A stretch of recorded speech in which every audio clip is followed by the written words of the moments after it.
I would like to look at some of the decisions which Moses took in his life.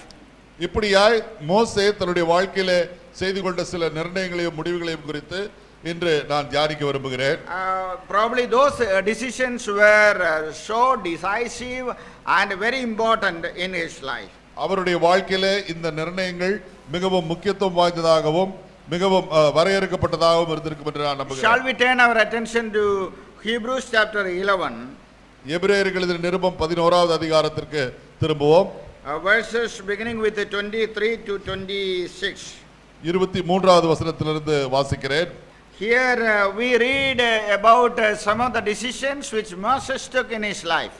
மோசே தன்னுடைய வாழ்க்கையிலே நிர்ணயித்துக் கொண்ட சில காரியங்களை குறித்து நாம் பார்க்கிறோம். I am not going to share about the background of Moses' life. மோசேயினுடைய வாழ்க்கையின் பின்னணியை குறித்து நான் உங்களோடு கூட பகிர்ந்து கொள்ள விரும்பவில்லை. You know the story of Moses' birth and how he was saved from the hands of the Egyptian midwives. அந்த எகிப்திய மருத்துவச்சிகளின் கரத்திலிருந்து அவர் எப்படியாய் காப்பாற்றப்பட்டார் என்பதையும் மோசேயினுடைய பிறப்பின் பின்னணியையும் நீங்கள் நன்கு அறிவீர்கள் என்று நினைக்கிறேன். He was a beautiful child, that is what we read. இங்கு பார்க்கிறோம் மோசே மிகுந்த அழகுள்ள பிள்ளையாக காணப்பட்டார் என்று வாசிக்கிறோம். One of the most important decisions which the parents of Moses took is mentioned here. மோசேயினுடைய தாய் தகப்பன்மார் எடுத்த ஒரு முக்கியமான ஒரு முடிவை குறித்து நாம் இன்று இங்கு வாசிக்கிறோம். Here we read that they were not afraid of the king's command. அவர்கள் அரசனுடைய கட்டளைக்கு பயப்படவில்லை என்று பார்க்கிறோம். The parents of Moses were not afraid of the king's command. மோசேயினுடைய பெற்றோர்கள் அரசனினுடைய கட்டளைக்கு பயப்படவில்லை. What was the command of the king? அரசனின் கட்டளை எதுவா இருந்தது? If a male child is born to Hebrew family, he must be killed. எபிரேய குடும்பங்களில் பிறக்கும் ஆண் மக்கள் அனைவரும் கொல்லப்பட வேண்டும் என்பது அரசனின் கட்டளையா இருந்தது. That means the parents should forsake the male child. அப்படி என்றால் ஒவ்வொரு பெற்றோரும் தனக்கு பிறக்கிற ஆண் குழந்தைகளை மறந்து போக வேண்டும். And here we see that the parents were not willing to kill the son. இங்கு நாம் பார்க்கிறோம் இந்த தாய் தகப்பன்மார் தங்களுடைய ஆண் குழந்தையை கொல்ல விரும்பவில்லை. They disobeyed the command of the king. அரசனுடைய கட்டளையை அவர்கள் மீறினார்கள். Maybe they have feared God more than the king. அவர்கள் அரசனுடைய கட்டளையை விட தேவனுடைய கட்டளைக்கு அதிகமாக கீழ்ப்படிந்தார்கள். Okay, Moses came to the palace of Egypt. எகிப்திய அரண்மனையிலே மோசே வாழ்வதற்காக போனான். We see how he was brought up there.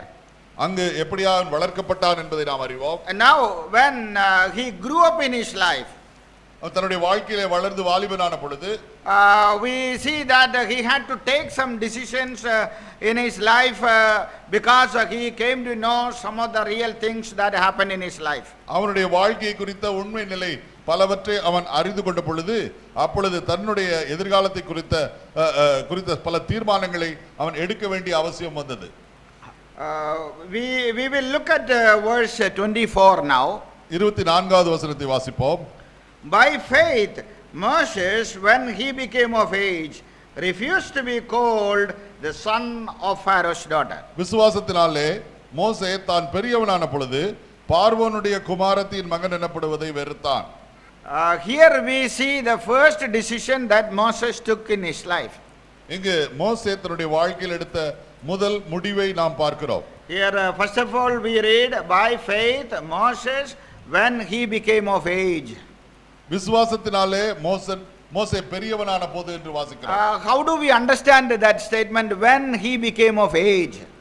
இங்கு மோசே பெரியவனானான் என்பதை நாம் எப்படியாய் புரிந்து கொள்கிறோம்? Many of us became of age but we are not able to take decisions in our life. நாம் பலரும் வளர்ந்து பெரியவர்களாகி விடுகிறோம், இருப்பினும் வாழ்க்கையின் சில முடிவுகளை நம்மால் எடுக்க முடிவதில்லை. Here when he became of age means when he became matured enough. இங்கு மோசே பெரியவனானான் என்று நாம் பார்க்கும் பொழுது மோசே முதிர்ந்தவனானான் என்று வாசிக்கிறோம். When he became matured in his life, அவன் வாழ்க்கையில் முதிர்ந்தவனான பொழுது he refused to be called the son of Pharaoh's daughter.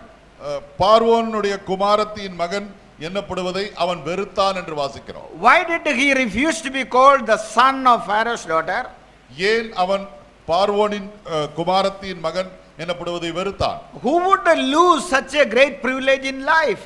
அத்தகைய ஒரு மிகப்பெரிய ஒரு அந்தஸ்தை யார் இழந்து விட விரும்புவார்கள்? He says, I would like to lose the sonship of Egypt.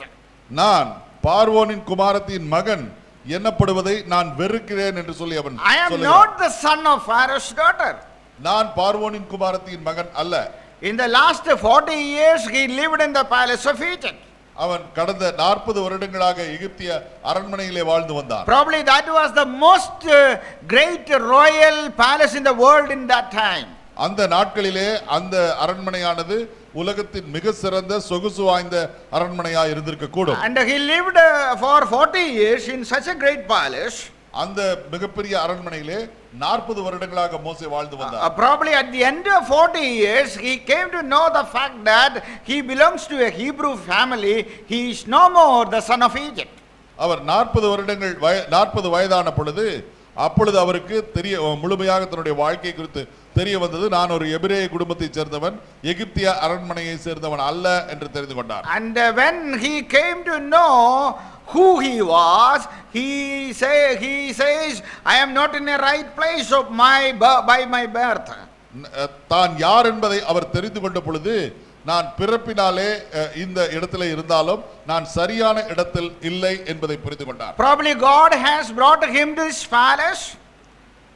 தேவன் அவரை அந்த அரண்மனைக்குள்ளே எடுத்து வந்தார். God had a definite purpose for bringing him into the palace of Egypt. அந்த அரண்மனைக்குள்ளே வரவழைக்குவதற்காக தேவன் ஒரு மிகப்பெரிய திட்டத்தை வைத்திருந்திருக்க கூடும். Nothing happened unexpectedly in the life of Moses. மோசேயினுடைய வாழ்க்கையிலே எதுவும் தற்செயலாக எதிர்பாராத விதமாக நிகழ்ந்தது அல்ல. But now when he became of age, he started thinking of who he was in his life. அவர் பெரியவனான பொழுது தான் யார் என்பதை அவர் சிந்தித்து பார்த்தார். There was a great philosopher in Greece. கிரேக்க நாட்டிலே ஒரு மிகப்பெரிய தத்துவ மேதை இருந்தார். His name was Socrates. அவருக்கு சாக்ரட்டிஸ் என்று பெயர். One day he said like this. ஒரு முறை அவர் இப்படியாக சொன்னார், Know thyself, that is the greatest knowledge. உங்களை நீங்களே அறிந்து கொள்வதே ஒரு மிகப்பெரிய ஞானமாய் இருக்க முடியும் என்று சொன்னார். That is a philosophical view of Socrates. அது சாக்ரட்டிஸ் என்பவருடைய தத்துவ ரீதியான பார்வையா இருக்கிறது. Of course, knowing ourselves is great knowledge, no doubt about that. நம்மை குறித்து அறிந்து கொள்வது மிகப்பெரிய ஞானமா இருக்கிறது. But that is not the greatest. ஆனால் அது சாலச் சிறந்தது அல்ல. And the greatest is knowing our creator, the Lord. மிகவும் சிறந்தது என்னவெனில் நம்மை படைத்தவரை நாம் அறிந்து கொள்வதே மிகவும் சிறந்த ஞானமாக இருக்கிறது. So to know ourselves and to know our God is the greatest. நம்மையும் நம்மை படைத்த தேவனையும் அறிந்து கொள்வதே மிகச்சிறந்த ஞானமாக இருக்க முடியும். Now Moses came to know who he was by his birth. மோசே பிறப்பினாலே தான் யாராய் இருக்கிறேன் என்பதை இப்பொழுது தெரிந்து கொண்டார். And somehow he came to know that he belongs to Hebrew family, not an Egyptian family. ஏதாவது ஒரு விதத்திலே தான் எகிப்தியன் அல்ல, எபிரேயன் என்பதை அவர் உணர்ந்து கொண்டார். And now after knowing that he is not the son of this palace, இந்த அரண்மனைக்கு நான் இந்த அரண்மனையில் வாழ வேண்டியவன் அல்ல என்பதை அவர் புரிந்து கொண்ட பொழுது, he says, I would like to lose my sonship in the palace. இந்த அரண்மனை வாழ்வை நான் துறந்து விட விரும்புகிறேன் என்பதை அவர் சொன்னார். He said, I am going to go out from this palace. இந்த அரண்மனையை விட்டு நான் வெளியே போகிறேன் என்பதை சொன்னார். Okay, now look at the other side of the coin. இப்பொழுது இந்த விஷயத்தினுடைய மறுபுறத்தை பார்ப்போம். Suppose we were there in that time, what would have been our opinion concerning Moses and his decision? அந்த நாட்களிலே நாம் வாழ்ந்து வந்து கொண்டிருக்கிற மனிதர்களா இருந்திருந்தோமெனில் மோசே குறித்தும் அவருடைய இந்த முடிவை குறித்தும் நாம் என்ன நினைத்திருப்போம்? What would be the opinion of the palace people about Moses?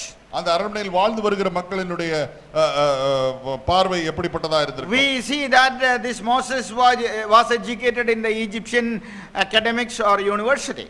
அந்த எகிப்திய பாடசாலைகளிலே மோசே பாடம் பயின்றார். We read about that in Acts chapter 7. அப்போஸ்தலர் நடவடிக்கைகள் 7வது அதிகாரத்திலே மோசேயை குறித்த இந்த விஷயத்தை நாம் He வாசிக்கிறோம். learned all the wisdom of Egypt. எகிப்தின் சகல ஞானத்தையும் அவர் கற்றுத் தேர்ந்தார் என்று வாசிக்கிறோம். We read in chapter 7 verse 22. ஏழாவது அப்போஸ்தலர் நடவடிக்கைகள் 7ஆம் அதிகாரம் 22வது வசனத்திலே இப்படியாய் வாசிக்கிறோம். Moses was learned in all the wisdom of the Egyptians and was mighty in words and deeds. மோசே எகிப்தியருடைய சகல சாஸ்திரங்களிலும் கற்பிக்கப்பட்டு வாக்கிலும் செய்கையிலும் வல்லவனானான். We see that he was educated there in the wisdom of Egypt. எகிப்தினுடைய சகல ஞானத்திலும் சாஸ்திரங்களிலும் அவர் தேறினவராய் இருந்தார் என்று வாசிக்கிறோம். And nowadays our children are learning in colleges, schools and in different academics. இன்று நமது குழந்தைகள் பள்ளியிலும் கல்லூரிகளிலும் பல பாடத்திட்டங்களை படித்து வருகிறார்கள். But our parents and grandparents who are uneducated people, probably they were in their villages. நம்முடைய முற்பிதாக்கள் அல்லது நமது முன்னோர்கள் கிராமங்களில் இருந்தார்கள். அவர்கள் படிப்பறிவு இல்லாதவர்களாக இருந்திருக்க கூடும். The life standard increases according to the knowledge or the academic education that we receive. நமது படிப்பினாலும் நம்முடைய தெளிந்த அறிவினாலும் நம்முடைய வாழ்க்கை தரம் உயர்ந்து கொண்டே வருகிறது. And the people who are educated in Chennai, they want to again do their further PhD in New Delhi or in Australia or in England and other countries. Chennai போன்ற நகரங்களிலே படிக்கிற மாணவ மாணவிகள் தங்களுடைய மேற்படிப்புக்கு வெளிநாடுகளுக்கோ அல்லது வேறு நகரங்களுக்கோ செல்ல விரும்புகிறார்கள். We want to get the best education in the world. இந்த உலகத்தின் மிக சிறந்த படிப்பை நாம் படிக்க விரும்புகிறோம். People want to improve in their life. தங்களுடைய வாழ்க்கையில முன்னேறி செல்ல மக்கள் விரும்புகிறார்கள். People want to increase their life standard. தங்களுடைய வாழ்க்கை தரத்தை அவர்கள் தொடர்ந்து உயர்த்திக் கொள்ள விரும்புகிறார்கள். People want to achieve great things. மிகப்பெரிய காரியங்களை அடைய வேண்டும் என்று விரும்புகிறார்கள். From the villages people want to go to the town. கிராமங்களிலிருந்து நகரங்களுக்கு குடிபெயர்ந்து போகிறார்கள். And from the towns they want to go to metro cities. நகரங்களிலிருந்து பெருநகரங்களுக்கு கடந்து போக விரும்புகிறார்கள். And from metros they want to go to cosmopolitan cities of the world. பெருநகரங்களிலிருந்து இன்னும் உலகத்தின் சிறந்த நகரங்களுக்கு அவர்கள் கடந்து போக விரும்புகிறார்கள். And finally they want to reach the palace. கடைசியாக அவர்கள் அரண்மனைக்கு செல்ல விரும்புகிறார்கள். Now look at Moses. ஆனால் மோசேயை பாருங்கள். Moses has taken a decision to go out of palace into the desert. மோசே அந்த அரண்மனை வாழ்வை துறந்துவிட்டு பாலைவனத்திலே வாழ்கிற வாழ்க்கையை தெரிந்து கொண்டான். Moses says, God has brought me into this palace for a very special purpose. மோசே தன்னுடைய இருதயத்திலே இப்படியாய் சொல்லிக் கொண்டார், தேவன் என்னை இந்த அரண்மனைக்குள்ளே ஏதோ ஒரு மிகப்பெரிய காரியத்தை செய்யும்படியாக கொண்டு வந்தார் என்று சொல்லி. Now at the end of 40 years he had a great realization in life. 40 வருடங்கள் கழிந்த பின்பு தன்னுடைய வாழ்க்கையில பெருவாரியான விஷயங்களை அவர் புரிந்து கொண்டார். He was convinced of the fact that he is no more the son of Egypt, rather he belongs to a Hebrew family. அவர் பார்வோனுடைய குமாரத்தின் மகன் அல்ல, ஆனால் அவர் ஒரு எபிரேய குடும்பத்தின் மகன் என்பதை 40 வயதிலே அவர் புரிந்து கொண்டார். What was the first decision that he took? அவர் தன்னுடைய வாழ்க்கையில எடுத்த முதல் தீர்மானம் என்ன? He wanted to reject the worldly sonship of Egypt. அவர் பார்வோனுடைய குமாரத்தின் மகன் என்கிற இந்த உலக பிரகாரமான உரிமையை அவர் விட்டுவிட விரும்பினார். When he left the palace, அவர் அரண்மனையிலிருந்து வெளியே வந்த பொழுது, when he decided to lose the sonship, அவர் அந்த உரிமையை விட்டுத்தர முடிவு செய்த பொழுது, when he decided to lose the fame and glory of the palace of Egypt, அரண்மனையின் புகழையும் அரண்மனையின் மகிமையும் அவர் விட்டுவிட முடிவு செய்த பொழுது, when he decided to lose the privileges that he had in the palace, அரண்மனையில் இருந்த தனக்கான எல்லா உரிமைகளையும் அவர் விட்டு விலகிவிட முடிவு செய்த பொழுது, what would have been the words of Egyptian daughter? எகிப்தின் மகள் பார்வோனுடைய மகளினுடைய வார்த்தைகள் என்னவா இருந்திருக்க முடியும்? What do you think about that? நீங்கள் என்ன நினைக்கிறீர்கள்? What we would say? Suppose we were in the place of the daughter of Pharaoh. நாம் பார்வோனின் குமாரத்தின் மகள் இடத்திலே இருந்தோமெனில் நாம் என்ன சொல்லி இருப்போம்? We would say he is a thankless fellow. நாம் சொல்லி இருப்போம் நன்றி கெட்ட மனிதன் என்று சொல்லி இருப்போம். Last 40 years I brought him up in the palace as my own son. நான் 40 வருடங்களாக இவனை என்னுடைய சொந்த மகனை போல வளர்த்தேன். He was likely to be punished by his birth. அவன் தன்னுடைய பிறப்பினாலே அவன் தண்டிக்கப்பட வேண்டியவனாக இருந்தான். He would have been put to death by his birth. அவன் பிறந்த பொழுதே ஒருவேளை அவன் இறந்து போயிருக்க கூடும். According to the law of the land, he must have been killed when he was born. இந்த மண்ணினுடைய சட்டதிட்டத்தின்படி அவன் பிறந்த உடனே கொல்லப்பட்டிருக்க வேண்டும். But I have saved him. நான் அவனை காப்பாற்றினேன். I have saved him from that flowing box in the river of Nile. Nile நதியின் அந்த வெள்ள பிரவாகத்திலிருந்து நான் அவனை காப்பாற்றினேன். And I have fed him, I have brought him, I have brought him up and educated him up to this level. அவனை சீராட்டி பாராட்டி வளர்த்து அவனை இவ்வளவாய் படிக்க வைத்தேன். Now 40 years old. இப்பொழுது 40 வயதாகும். As an young man he enjoyed all the glory of the palace. ஒரு வாலிபனாக இந்த அரண்மனையின் அத்தனை விஷயங்களையும் அவன் அனுபவித்தான். As the son of palace he had all the privileges there. இந்த அரண்மனையின் மகனா இருக்கிறதுனால எல்லா உரிமையும் அவனுக்கு இருந்தது. And probably he had so many escorts in his life as a royal son. அவன் அரண்மனையின் மகனா இருப்பதனால அவனை சுற்றிலும் எப்பொழுதும் பாதுகாவலர்கள் இருந்திருப்பார்கள். To be an escort, to have an escort is something great. நம்மை சுற்றிலும் பாதுகாவலர் இருப்பது நமக்கு ஒரு பெருமை வாய்ந்த விஷயமா இருக்கு. When we have some 10 people around us always, maybe for our protection it will be a matter of great joy for us. நம்மை சுற்றிலும் நமது பாதுகாப்புக்கென ஒரு 10 பேர் எப்பொழுதும் வந்து கொண்டிருந்தார்கள் எனில் அது நமக்கு சந்தோஷத்தை தருவதா இருக்கிறது. It gives a really great joy, no doubt about that. நமக்கு ஒரு சந்தோஷத்தை தரும் என்பதிலே சந்தேகமே இல்லை. When this crown prince is moving around, some 10 people or 20 people will be moving around him. எப்பொழுதும் இந்த பட்டத்து இளவரசர்கள் நடந்து கொண்டிருந்தார்கள், அவர்களை சுற்றிலும் ஒரு 20 பேராவது நடந்து கொண்டிருப்பார்கள். We will call them security guards. நாம் அவர்களை பாதுகாவலர்கள் என்று சொல்லுகிறோம். Now Moses says, இப்பொழுது மோசே சொல்லுகிறார், I don't want any more security. எனக்கு இந்த பாதுகாவலர்கள் தேவையில்லை என்று சொல்லுகிறார். And I am going into the hand of the Lord for my security. நான் கர்த்தருடைய கரங்களிலே பாதுகாப்புக்காக கர்த்தருடைய கரங்களுக்குள்ளே செல்கிறேன். I am getting out of this palace. நான் இந்த அரண்மனை விட்டு வெளியே போகிறேன். So far he called Pharaoh's daughter mummy, mummy, mummy. இதுவரை அவன் பார்வோனின் குமாரத்தியை அம்மா என்று அழைத்திருக்க கூடும். And now he is going to leave this mummy. இப்பொழுது அந்த அம்மாவை துறந்து விட்டு அவன் போகிறான். And he is going to reject all things. அந்த அவை எல்லாவற்றையும் அவன் வெறுத்து வெளியே போகிறான். Why did he do that? ஏன் அதை செய்கிறான்? Because he came to know that he belongs to God's kingdom. ஏனெனில் நான் தேவனுடைய ராஜ்யத்திற்கு வந்த மகன் என்பதை அவன் உணர்ந்து கொண்டான். We are all people who are always seeking greater, richer and probably more profitable positions in life. நாம் எப்பொழுதும் நம்முடைய வாழ்க்கையிலே இன்னும் மேன்மை அடையவும் பணக்காரர்களாகவும் இன்னும் அதிக செல்வந்தர்களாகவும் விரும்பிக் கொண்டிருக்கிறோம். After enjoying all the glories of the palace or of the city of Egypt, எகிப்திய நகரத்திலோ இருந்த அந்த அரண்மனையின் எல்லாவித சிறப்புகளையும் அனுபவித்ததற்கு பின்பு where did he go? அவன் எங்கே சென்றான்? That is more important. அவன் எங்கே சென்றான் என்பது மிகவும் He முக்கியமானது. went into the desert. அவன் பாலைவனத்திற்கு சென்றான். What is there in the desert? அந்த பாலைவனத்தில் என்ன இருக்கிறது? And after 10 o'clock we are not able to go out into the desert. இந்த இதிலே 10 மணிக்கு மேலே நம்மால் வெளியே செல்ல முடியாது. Because it is very hot. ஏனென்றால் அது மிகவும் வெப்பமுள்ளதா இருக்கும். And it is homeless place. அங்கு மனிதர்கள் வாழ்வதில்லை. And there is nobody to associate with. நாம் யாருடனும் சேர்ந்து வாழ முடியாது. We don't have water to drink. குடிப்பதற்கு தண்ணீர் இருப்பதில்லை. We don't have any shade there to take shelter.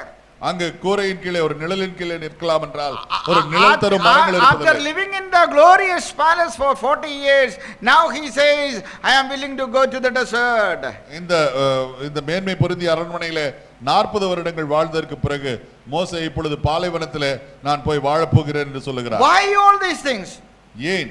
For the sake of God. தேவனுக்காக. For the sake of God's people. தேவனுடைய மக்களுக்காக. And God has called him out of the palace into the Egyptian desert. தேவன் அவனை அந்த பார்வோனுடைய அரண்மனையிலிருந்து அந்த எகிப்திய பாலைவனங்களுக்குள்ளாக அழைத்திருக்கிறார். So now he decided to lose all the privileges that he had in Egypt. இப்பொழுது அந்த எகிப்தில் இருந்த எல்லா உரிமைகளையும் அவர் விட்டுத்தர முடிவு செய்து விட்டார். And so we see that he lost his sonship there in the palace now. அவர் அந்த அரண்மனையின் குமாரன் எனப்படுவதை அவர் வெறுத்து விட்டார். He decided to lose the crown prince of Egypt. எகிப்திய பட்டத்து இளவரசர் என்பதை அவர் துறந்துவிட, அந்த பட்டத்தை துறந்துவிட அவர் முடிவு செய்து Who விட்டார். would lose that? யார் அதை இழக்க விரும்புவார்கள்? People are not willing to lose anything in life. மக்கள் தங்களுடைய வாழ்க்கையில எதையுமே இழக்க விரும்புவதில்லை. And as believers and as Christians, sometimes we need to lose certain things in life. விசுவாசிகளாகவும் கிறிஸ்தவர்களாகவும் இருக்கிற நாம் நம்முடைய வாழ்க்கையில சில தருணங்களிலே சிலவற்றை இழக்க வேண்டியது அவசியமா இருக்கிறது. Sometimes we say that, Lord, we want to win things. நாம் தேவனிடத்திலே ஒரு சில சமயங்களிலே கேட்கிறோம், Ah. ஆண்டவரே நான் வெற்றி கொள்ள வேண்டும் என்று சொல்லி As a கேட்கிறோம். believer, we are going to lose many things in life here in the world. விசுவாசிகளாய் நாம் இந்த உலகத்தில் வாழ்கிற நாட்களிலே பல விஷயங்களை நாம் இழந்து போவோம். The people will cheat us sometimes. பலர் நம்மை ஏமாற்றுவார்கள். Sometimes people will beat us. ஒரு சில சமயத்தில் நம்மை அடிப்பார்கள். And there are so many losses in life because you are a Christian. கிறிஸ்தவர்களாய் இருப்பது நிமித்தம் பலவற்றை நீங்கள் இழக்க வேண்டியிருக்கும். Because you love people, they may take advantage of your life. நீங்கள் பலர் மீதும் அன்பு வைத்திருக்கிறதுனாலே அதை மக்கள் தங்களுக்கென ஆதாயப்படுத்திக் கொள்வார்கள். And so this world is like that. இந்த உலகம் இப்படிப்பட்டதா இருக்கிறது. And we have so many things probably lost in our life, and we are going to lose also. நாம் பல விஷயங்களை இந்த உலகத்திலே இழந்து வருகிறோம், தொடர்ந்து இழப்போம் என்று நம்புகிறேன். And here Moses had to lose many things in life. மோசேவும் தன்னுடைய வாழ்க்கையில பலவற்றை இழக்க நேரிட்டது. Number 1, he lost the sonship. முதலாவதாக அவன் அந்த குமாரன் எனப்படுவதை வெறுத்தான். Number 2, he lost the crown princeship. பட்டத்து இளவரசன் என்னும் பட்டத்தை அவன் இழந்தான். Number 3, he lost the fame of Egypt. மூன்றாவதாக எகிப்தின் புகழை அவன் இழந்தான். And number 4, he lost the treasure of Egypt. நான்காவதாக எகிப்தின் செல்வங்களை இழந்தான். And number 5, he lost the pleasure of Egypt. ஐந்தாவதாக எகிப்தின் இன்பங்களை அவன் இழந்தான். Number 6, he lost the politics of Egypt. எகிப்தின் அரசியலை அவன் இழந்தான். And number 7, he lost the religion of Egypt.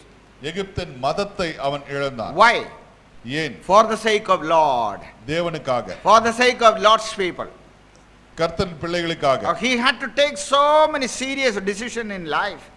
தன்னுடைய வாழ்க்கையில மிக முக்கியமான நிர்ணயங்களை அவன் எடுக்க வேண்டி வந்தது. Okay. Sometimes you may be asking me, why brother, why to lose things as God's people here on the earth? ஒருவேளை நீங்கள் இப்பொழுது என்னிடத்தில் கேட்கக்கூடும், தேவனுடைய பிள்ளைகளா கர்த்தருடைய பிள்ளைகளா இருப்பதனாலே நாம் ஏன் இழக்க வேண்டும் என்று கேட்கிறோம். I am not willing you to lose anything in your life. நீங்கள் இழந்து போக வேண்டும் என்பது என்னுடைய நோக்கம் அல்ல. Even if you lose anything, it is for better glory and a better kingdom which is prepared by the Lord. ஒருவேளை நாம் எதையாவது இழக்கிறோமெனில் தேவனுக்காகவும் தேவனுடைய நாம மகிமைக்கென இழந்து போவோம். Our decisions, our commitment are important. நமது முடிவுகளும் நமது முடிவுகளை குறித்த நமது நிர்ணயங்களும் மிகவும் முக்கியமானதா இருக்கு. Don't look at other people. மற்றவர்களை குறித்து கவலைப்படாதீர்கள். No need to compare one believer with another believer. ஒரு விசுவாசியோடு இன்னொரு விசுவாசியை ஒப்பிட்டு பேசாதீர்கள். And that is not right. அது சரியுமல்ல. And sometimes some people whom we think of highly godly may not be godly in the heart. ஒருவேளை மிகப்பெரிய விசுவாசிகளாய் காணப்படுகிறவர்கள் தங்களுடைய இருதயத்திலே விசுவாசிகளாய் இருக்க மாட்டார்கள். Therefore look at Christ, who is the only perfect role model for us. நம்மை சுற்றிலும் இருக்கிற பூரணத்துவராகிய இயேசு கிறிஸ்துவை மட்டுமே நாம் நோக்கி பார்ப்போம். May all our decisions help us and enable us to prosper for the welfare of the church and for the kingdom of God. நாம் எடுக்கிற அனைத்து முடிவுகளும் தேவனுடைய சபையின் வளர்ச்சிக்கும் நமது ஆவிக்குரிய வளர்ச்சிக்கும் உறுதுணையாக இருக்கட்டும். Whether it is loss or gain in our life. இழப்போ அல்லது நாம் பெறுகிறவைகளோ எதுவுமே. Let all things be for the glory of God. எல்லாமும் தேவனுடைய நாம மகிமைக்கென இருக்கட்டும். May God bless us by this word. தேவன் தாமே இந்த வார்த்தைகளின் மூலமாக நம்மை ஆசீர்வதிக்கட்டும்.